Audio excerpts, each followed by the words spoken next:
Yeah, Welcome. welcome to you too.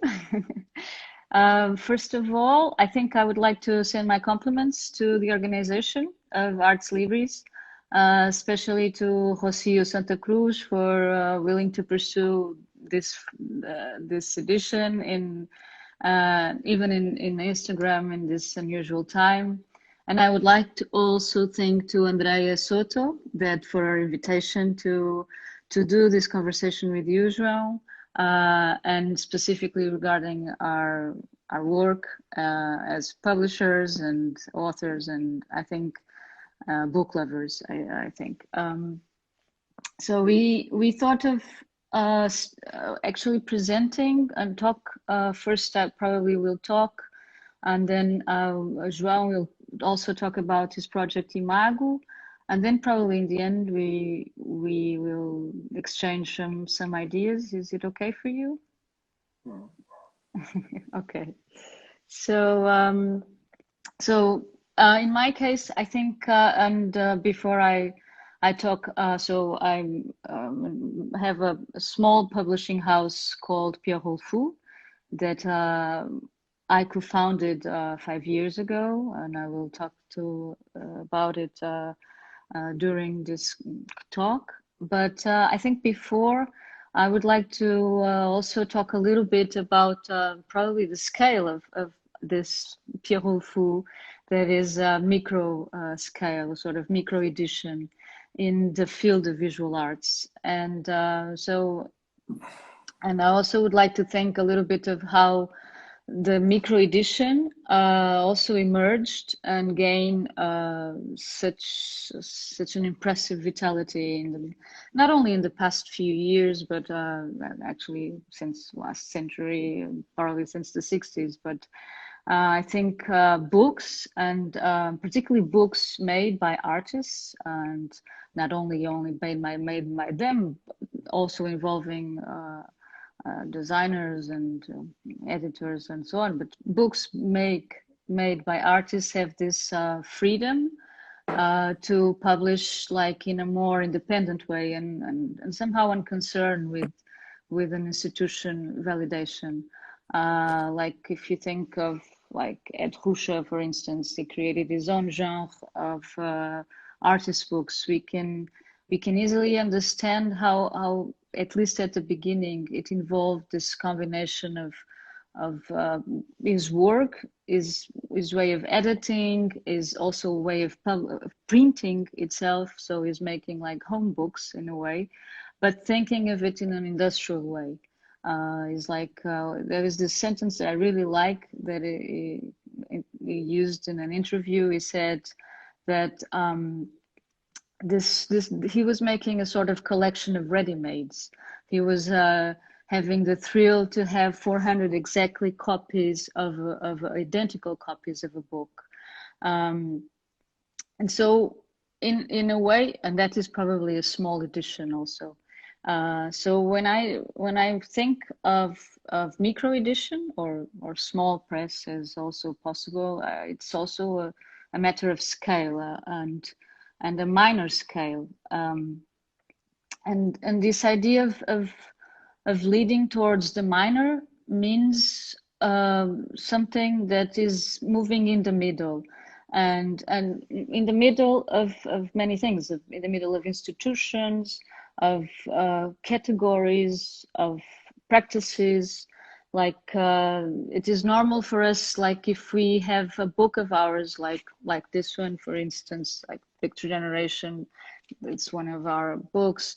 In a library, they probably have difficulties in finding its place in a shelf, for instance, or and for us also as not I don't consider myself only as a publisher or it's a mixture of designing as a designer. Also, I write, I make research, and I think that's possible. And that's what I find this in the middle of all this. Not only as an editor, I consider myself, and it's conscience. It's a possible refusal of one particular path, I think, and that is why that's probably the books that we make. is they have this very close and personal way of being made. There is a personal commitment. They are in a way proposing a format and proposing a relationship with the readers that is more closer than the normal.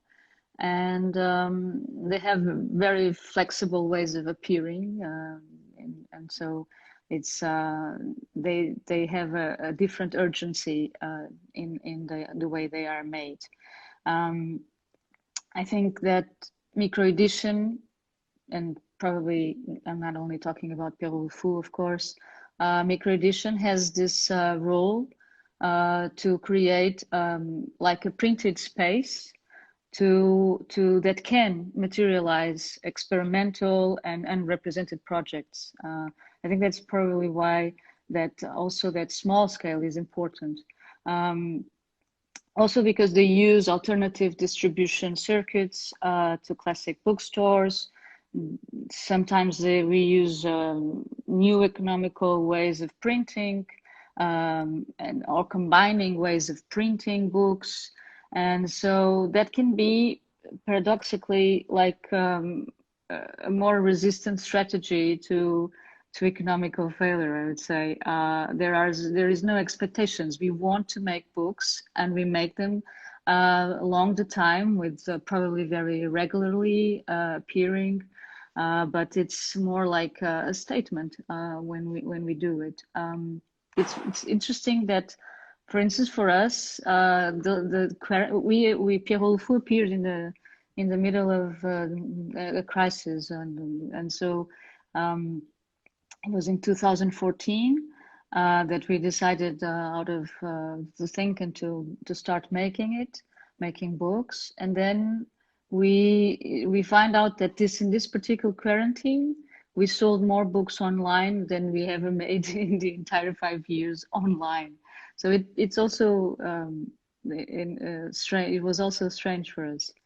So regarding how we make the books, I'm at my library here. That is where I also my atelier, and this is where actually we do all the books. So this is a home made. We print it in industrially, but all the process is and as this domestic scale, and that is probably a requirement, or at least a condition, to actually think this small scale that I was talking. That's also involving a small scale of production.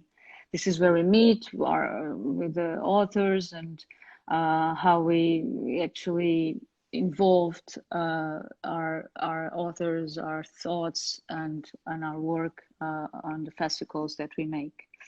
So I'm always talking about we, and so we are four. We are my partners in crime is Pedro Bandeira, João Figueira, and Dulcinea Santos. We have different or interests, or combining interests from architecture to design to photography, and that is very important actually. And we are bringing our own projects to Pierrot Le Fou and finding Pierrot Le Fou a way of giving visibility to those projects. It was found, like I said, in 2014. The name is like, are we on? Yes.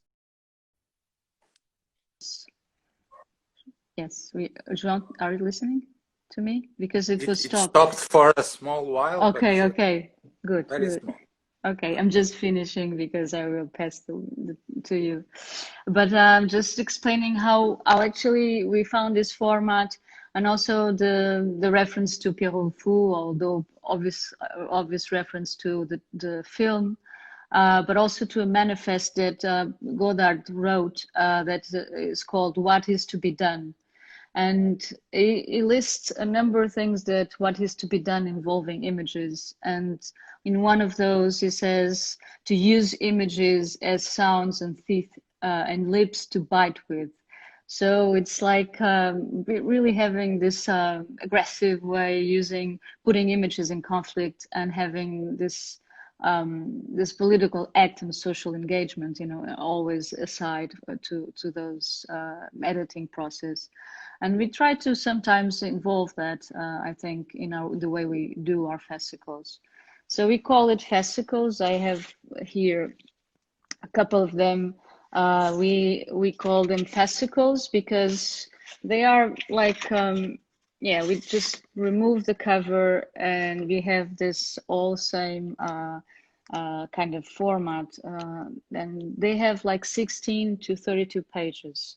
And a fascicle is a division of a book published in parts. And we actually think that this will work as a sort of a fragmented book with not a specific logic or continuous reading. They can be mingled and they can be incurrent, I think. And also part of a book, but also part of an ongoing project of the authors that we work with. There is in our work a very collaborative work with the authors, and we also mainly think there is I would say a special dimension in publishing, and vice versa, a curatorial approach to the publishing itself. So many of the fascicles that we published are related to exhibitions that we've been involved with in a way. And so this is not specifically talking about our project that we had recently called Portable Gallery, but ongoing works that we developed, and so exhibitions are related to it, sometimes before, sometimes after.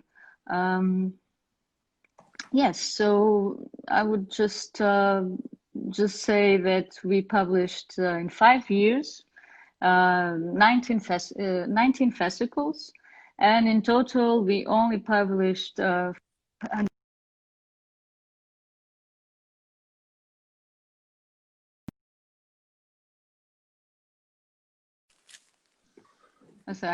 got a call.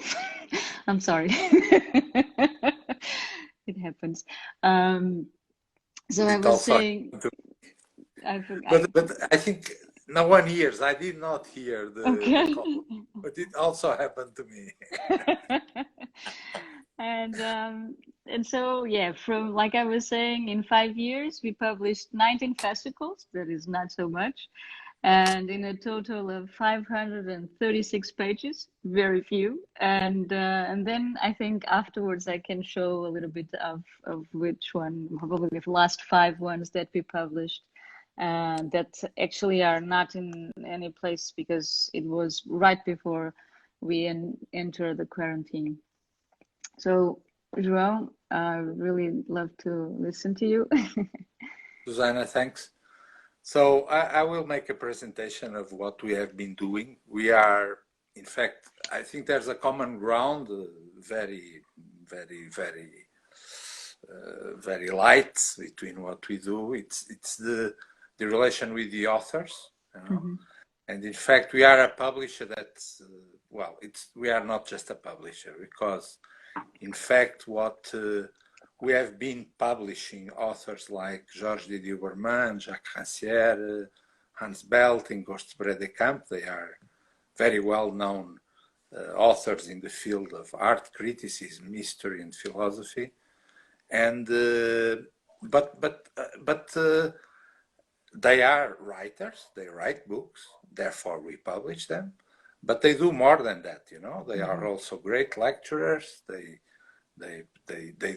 write quite many short essays. They are very good communicators. So, you know, they are asked by museums and universities to lecture, to give interviews, and so on. So basically, what we thought, and it's me, Marta Mestre, and Vitor Silva. What the three of us thought was that it would be important to bring these authors to the Portuguese scene, you know? Because in 2010, when we started, there were already signs of an interest on these authors, but the books were not there, and they were not coming, and you know. But here and there were some curators that were quoting eventually Georges Didier Berman or Jacques Rancière. Also in 2010, there is a general history of Portuguese art, the last volume on methods. There is an essay where there are the first references in a general history of Portuguese art to Daniel Arras, Hans Belting, and Georges Didier Berman, maybe some other author. So we felt that there was this desire towards these authors, but no one was really planning to publish them and to invite them to lecture here. So we sensed that there was an opportunity. This was before the big debt crisis, the Troika crisis. So we were positive that we would find a publisher, that we would find maybe some support from the side of Goethe Institute to the German authors, and from Institut Français to the French authors. That it would be easy to engage a university for the lectures. So we would be curating the thing, you know, we would be a little bit pushing the thing and, you know, suggesting the titles, getting in touch with the authors. By then, I had finished my PhD, so I was, for a while, I am an architect. I received my PhD from Helsinki, but I researched at the École des Hautes Études en Sciences Sociales in Paris.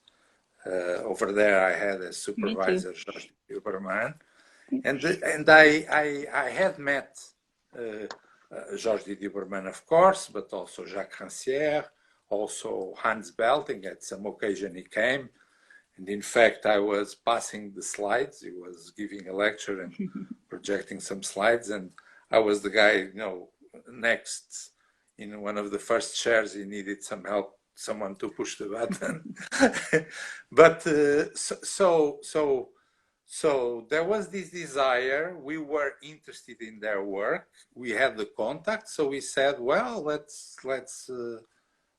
give a try, basically. And eventually found a publisher, a friend of ours, André Tavares of Daphne Editions. He's also an architect, and he accepted. We told him about his authors. He did a little bit of research, and he clearly understood these were important contemporary authors. So he accepted, you know, publishing the first titles. We applied to the Arts Council to be able to organize the conference. We did not get their support, but a few months later we succeeded in the second application, in the second try. So we gave this try. The French and the German institutes, Goethe and Institut Français, they were very welcoming to the idea. So basically, and in Lisbon, we have asked the Culturgest if they could welcome the conference, and they all, you know, we did not have any special contact with them, but received us with open arms. So you see, we thought it would be harder to start, you know, but then you know, basically the foreign institutes were welcoming to the idea. Culturgest wanted to arrange; they could cover the fees of the lecturers, so we did it. You know, basically we had no option. We could not step backwards. You know, it was pointless. So that's how we started. And then with Daphne, everything went okay, but I felt that we could continue within maybe 2 years, and we wanted to go at a faster pace. And we felt, no, with this first experience with them, we learned a number of things, and we felt that we could, if we were in full control of the whole edition process, we could edit, you know, the footnotes, the bibliography, the images layout. We felt that we could do it a little bit in a different way. I won't say better because the first books are already good. Huh?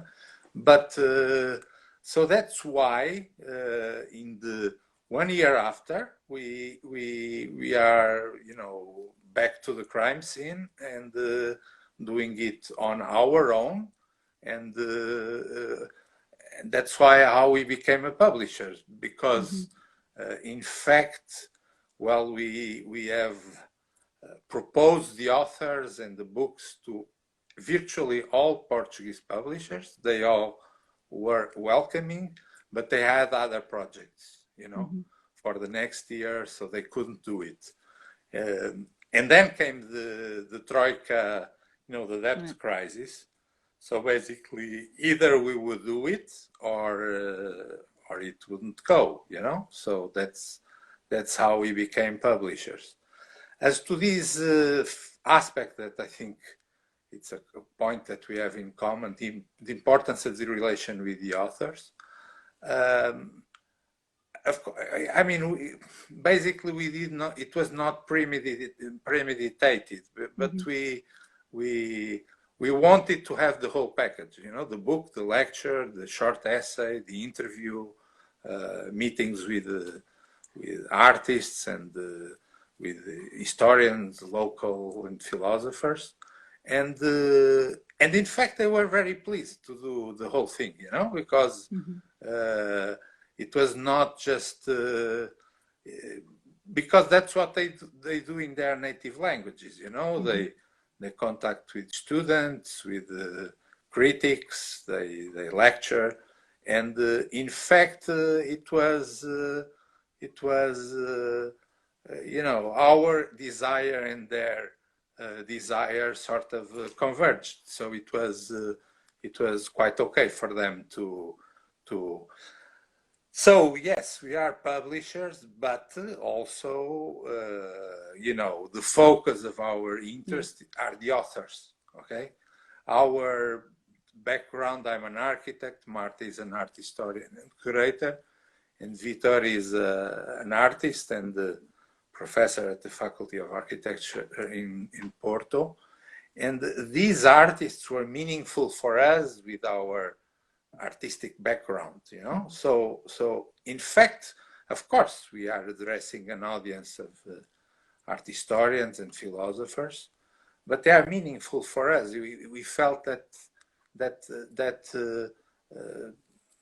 art students, architects, designers, photographers, cinema people, whatever, they could be relevant for them, you know, in their analysis, very often in their interpretations. They may be starting by an artwork or a press photo and combining all sorts of knowledges and references to make sense of their research topic, and in a very fluid and in a very with, you know, with a wide range and hybrid range of references. And I think, yes, you know, we had audiences more specialized, you know, sometimes with more art historians or philosophers, according to the lecturer. In some cases, but also quite many art students and cinema people, and you know, so it has been yes, you know, the author is important. They have this eclectic system of and hybrid system of references, and it has been attracting this kind of very varied range of audiences. So this is what I thought. The books, in our case, they are not, you know, in some cases they are 100, 200, 300 pages, you know. 2 books is the entire collection of Pure Fu. Yeah, well, of course, we pay the rights. You have to follow the original edition, but in some cases we publish a booklet of photographs at the beginning, when the ensemble of the photographs forms a coherent cluster of images, and when we do it, when the images are not scattered along the 300 pages or 200, then new questions arise, because we are putting images that in the original edition are scattered.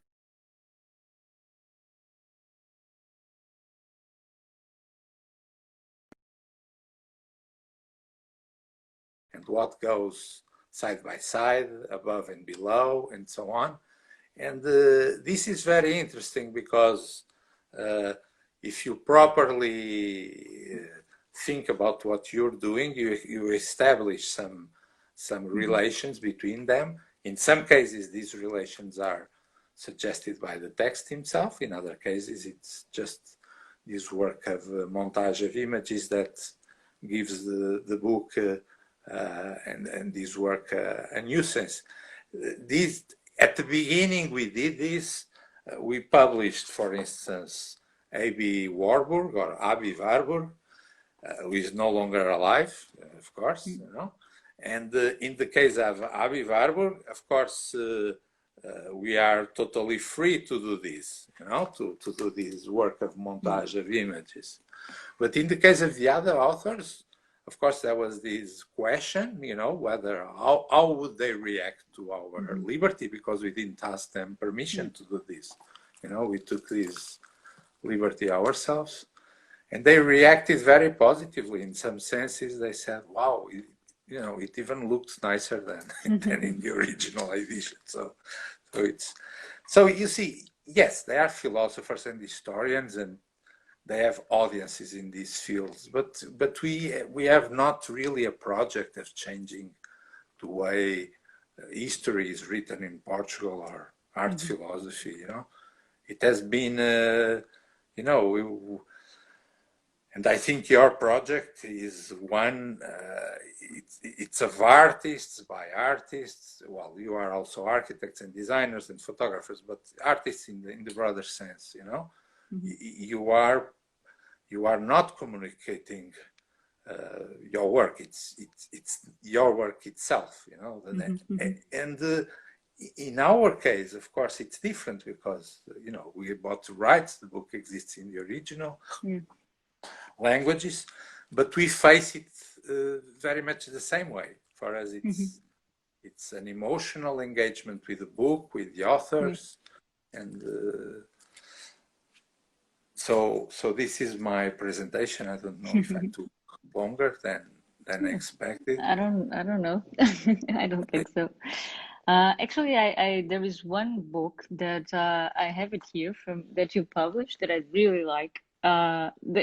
It's different from what you were presenting from the project Imago, that is from José Luís Neto. And I really, maybe you could introduce it a little bit, because it goes to a different direction in your project, and it's a difficult to read book and difficult to see, and I think that's very nice in terms of what it's not only the project of José Luís Neto. I think it's the shape that's what I was saying also, that when you do this very experimental and also very personal involvement with the authors, the shape of the book and the content of the book, they merge in a way. And so this is what I found on this book. Mine, I didn't ever open it, so it's still difficult to read. Yeah. Our idea, so the pages are closed in this size, in this side, and the text is inside. Okay, so the idea would be that our fans, and you will have to peep. José Neto is a national prize of photography, and we like very much his work. But the idea would be, okay, first you see the images, and then if you want, you have to look for the text and open the book, Some people bought 2 copies because they wanted to keep one closed, without text, without title, without the author, without any textual matter, and the other one open to see these fragments, these quotations that we collect in relation. Well, of course, the book is different in the sense that it's the work of a contemporary Portuguese photographer, unlike these foreign theorists. But in a sense, it's the same because it's the same attention to the author. You know, how does it make more sense making it? All this attention was invested on the form of this book, this one that you mentioned. Here, of course, it's a more standard kind of edition. You know, the pages are numbered. There's a booklet for the images, for the text, etc., etc. But in this case, of course, it's not just the book. It's the book and the conference and the essay. Which essay do you think we can translate, etc., etc. You know, but but you know, in the end, it's similar. You know, it's similar because it's what is you know, what is the message, the idea, what is the best way to present it, etc., etc. And I think then I return the question to you because I know that you mentioned it, you know, the editions and the portable gallery and the boîte valise and you also have been, I think you presented more yourself as a publisher. You mentioned the other aspects, but in fact, the book is a part, also in your case, of an artistic enterprise. You know, it's the book, but it's also the exhibition. It's also I've not been in Porto, so I've not been following your the other aspects of your activity. But if maybe you can clarify a little bit how the book and the other activities they connect in different ways, I imagine. Yes.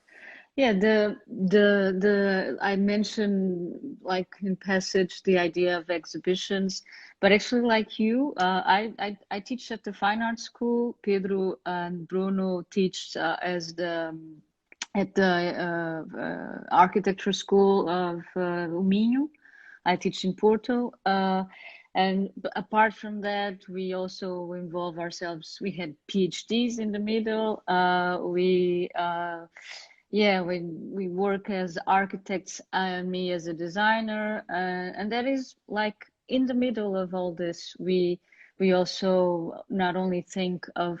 I think we find Pierrot Le Fou and the format of Pierrot Le Fou as a possible and a very stable way to merge and to meet actually and to be able to have a materialization of the many projects we are involved.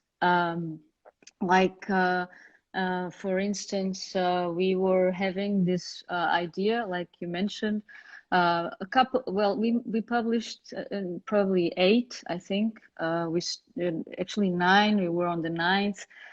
We were already having second thoughts if we would go on or not. It was okay to quit. That's also a good thing about being small. But we were having second thoughts, and we had this proposal to the Porto City Hall in the contest they have called Criatório, and we proposed to make a portable gallery. That was to be like a gallery that could move in several places of Porto, and that could be installed in non-traditional places where you'd see photography, and mainly photography is probably like the way we can link all our books. It's we don't publish photographers only. I didn't mention that.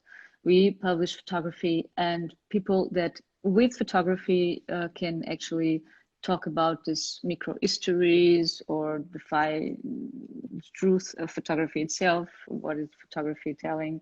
And so when we got this context from the City Hall, and so we proposed by then to move in 4 different places, 4 different projects with 4 different authors.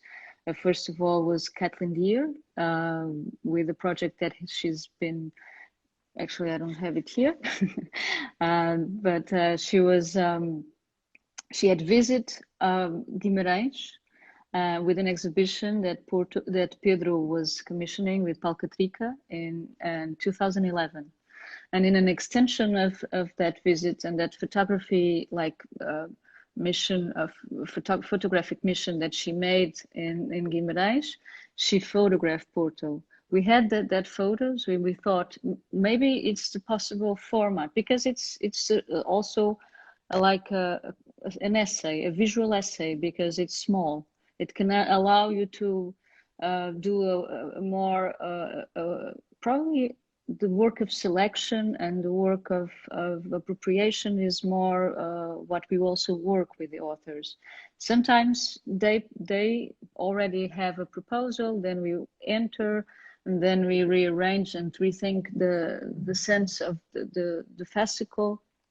But in this particular case, like I said, the Portable Gallery, we start again with Carlos Lobo. We went to a social in Campinas, a neighborhood in Porto that he photographed, and then we installed in a social association. Actually, it was a very unusual place to place the Portable Gallery, but in terms of reception, that was probably the right place to do, because everyone was probably for the first time even accessing this kind of format, and it was inside their own space, and the photographs that we published in the book are at the same scale inside this Portable Gallery. That is also interesting in terms of relating books and spaces. And then we had another one in a shopping mall, Brasilia, that actually we photographed Brasilia. Diniz photographed Brasilia, and I think that one I have here, that is the oldest shopping mall in Portugal and Spain, I think. So it's made in 1976, and we call it Golden, Crystal, and Essence. That's what they sell there now. And the photos were installed inside the Portable Gallery. And so we were always having this relationship between the book and I'm just showing some pictures. One of them I really like, because in this in the middle of this shopping mall, there is this Charlot that is an empty cinema, and it's also very strong image to have this empty cinema inside a shopping mall that has been with the Charlot name. Also, and there is this picture that I think it's not here. Well, there was a picture of this. Oh yes, this is like the picture that I really like from. And the last one was in Rivoli. So we also moved. The last place where Portable Gallery was installed was on the entrance of the Rivoli Theatre, and at the same time of the Porto Pós-Doc Cinema Festival, and it was to present the work of Manuela dos Campos. The title is 2.5 on the Curve of the Wind. It involves a 21-year, and this was a challenge, I think, for Manuela accepted, and that she's been filming Porto for the past 21 years or 22 years, and probably not at the beginning, but probably in a daily basis more recently. And obviously this is not film, but this is film stills that we published specifically on the electronic music scene. Like, this is more to do with the relation with sound and image, and it involved like this very like 1997 kind of images, and also this many spaces from Aniki Vovó to Mala Voadora, to other night spaces. And inside the portable gallery, we were able to show films. So we were combining then and somehow assuming that format. Yeah, and before and after there was always exhibitions, and we don't do so much launch of our books. We don't think, yeah, it's a small, it's so small that the entire thing of making. But we had the chance of presenting like 5 fascicles at the same time. That was a good idea, actually. Was an invitation by Inês Moreira at the think tank. She prepared on, and she invited, and we were able to actually have the 5 authors with us. And so it was an interesting conversation between the our last 5 fascicles. Was from Francisco. I would tell him very briefly. It was this fascicle called Beautiful Plateau that actually was taken from the title from Sonic Youth album. Actually, the Sonic Youth music from the Destroyed Room album.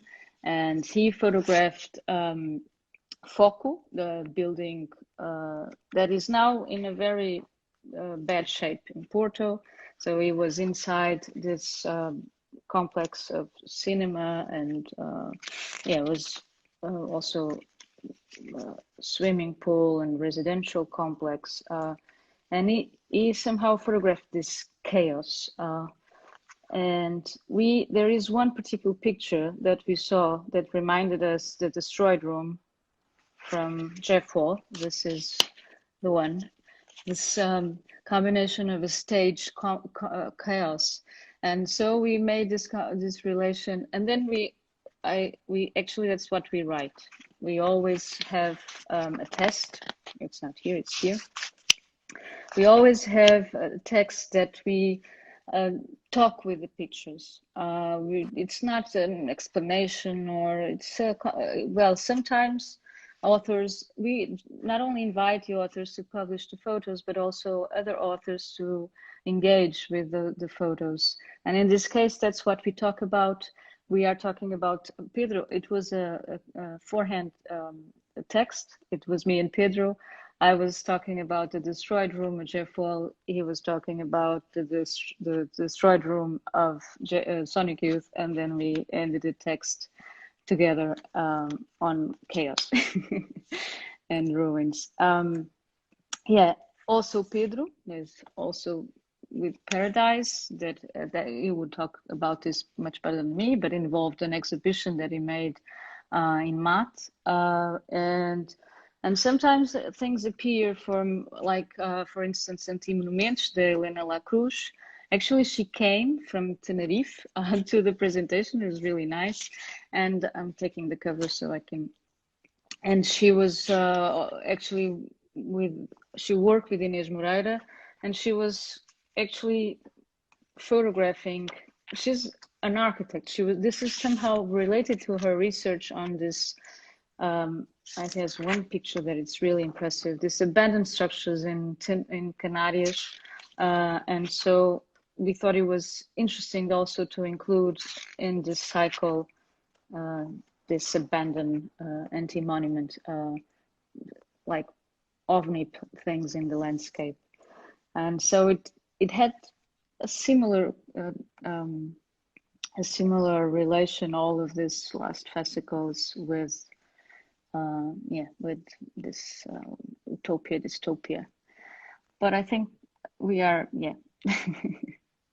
Maybe I can say something also how, well, I've said that we have a background in art education, in architecture and visual art. And in fact, also for that reason, we have in Porto, for instance, at the Fine Art School, we could go, they could welcome our guests, our lecturers. It's true. And here in Lisbon, it was different. But for instance, at some point I was looking for, I can't remember what, online, and and I came across a thesis of a not a thesis, it's a memoir of an art student from the School of Fine Arts in Lisbon, that he was developing a project in video art. I did not see the videos, I just found the PDF of the report. And all his bibliography were our books. And I was very impressed, because basically, and I was very pleased to see that that someone from an art school was finding relevant what we were doing. At another, we also did this project with José Luís Neto, the booklet that you have shown, but we have produced the 2 works of him in 2 different editions of our project. And then we produced a big exhibition, big, medium size, let's say, big for us, in Coimbra, which came out very nice, very nice. On this occasion, Jorge Didi Uberman lectured in Coimbra, and so he was also present at the opening. So it was interesting how he reacted to the work of a photographer he did not know. This was interesting for us and for the audience, I think. Also in Porto, in partnership with the City Theatre, we co-produced 2 works of 2 shows of Marlene Freitas. And what is interesting is that, she also picked our books, she read them, and there are some aspects that on which she elaborated artistically, namely from Victor Stoichita, not from this book, from other books of Victor Stoichita. For instance, in Marfim, one of the shows that she presented in Porto and that has tours all over the world, also in Spain. She was awarded now a prize from Barcelona Guild of Critics, I think, for her Bacantes that she presented there. I've seen it. They retained as one of the best shows of the year. But for instance, for the previous show in Marfim, she had these symbols, pratos, and there is a sort of a plinth.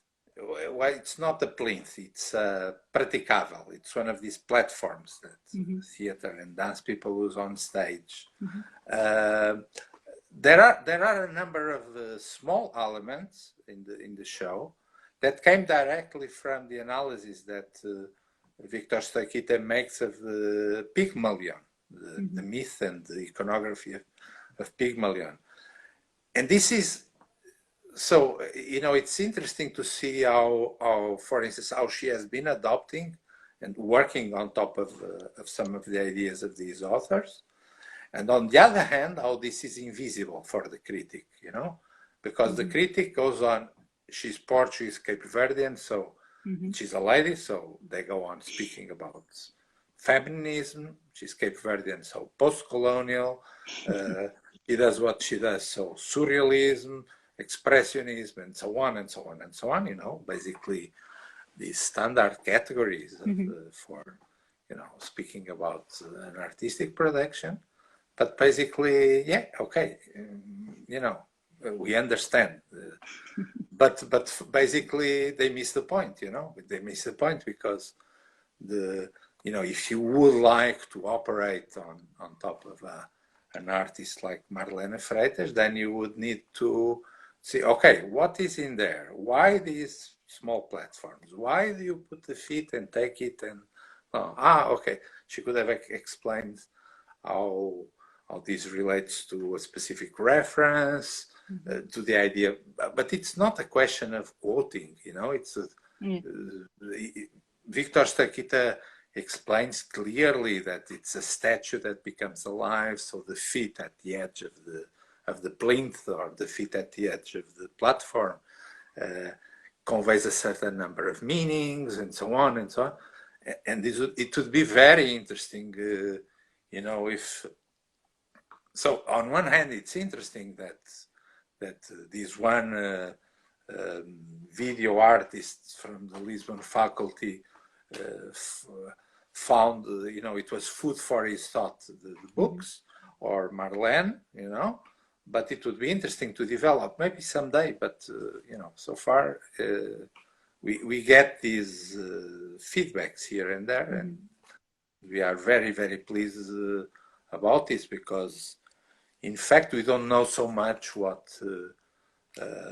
except the Institute for Art History from Nova University, that has been supporting also our activity, and they have supporting in many ways, you know, financially, arranging meetings with the authors, and so on and so on. But except this, I mean, yes, we are pleased to know that there's a journalist that will write an article, maybe a review, but this artistic side is also very important for us. And in fact, a little bit like elsewhere, because you see artists in Germany and France, in Britain, using the work of these philosophers and art historians, and I think they are pleased to do that. So you see, I think in very different ways, the ways, you know, your small books, I think they are a little part of this more organic system of artistic creation and the events and so on. Like I said, our books are, you know, you have to pay the rights, so you have to follow the you know, the script, you know. But we are also interested in these kind of relations with creation. So, you know, I think this is a common aspect, and I believe it has to do with our backgrounds, you know, yours and ours. No, absolutely. I have to say that you were mentioning that the Fine Arts School in Lisbon, I've seen your books being used in the Fine Arts School in Porto for my students, and that's for sure. And one thing that is, I also study at the École des Hautes Études. I also follow the classes of Didier Huberman. So for me, they were, like you said, food for thought. They are food for thought. But it was very hard at the beginning. I actually studied with them in 2011, 10-11. And by the time, and the first edition 2010. Exactly. And for me, I read in French, but I can't do that with my students. They don't, and it's normal. It's okay. It's and so that's why it's so important that these editions appear in Portuguese. There is one difference between us, however. You said that you do these books in the middle of the university and so on. So idealistically, I tend to say that I take care of this with Vitor and Marta. I work on this project, and in my spare time, I go to the university. Okay, I think we have spent more or less 1 hour. I don't know if probably the double of the time. At my phone, there are these small lines with text. I don't know if people, but it's so small that I can't read it also. But yes. Well, I think we can ask. I'll thank everyone for listening. If the audience likes asking questions, they can email us, and you know, if it's really important, they can ask ARCO to arrange a new discussion like this. That's it. It was really nice as well. Unexpectedly nice, because it's but thank you. Take care. Bye. Take care. Bye.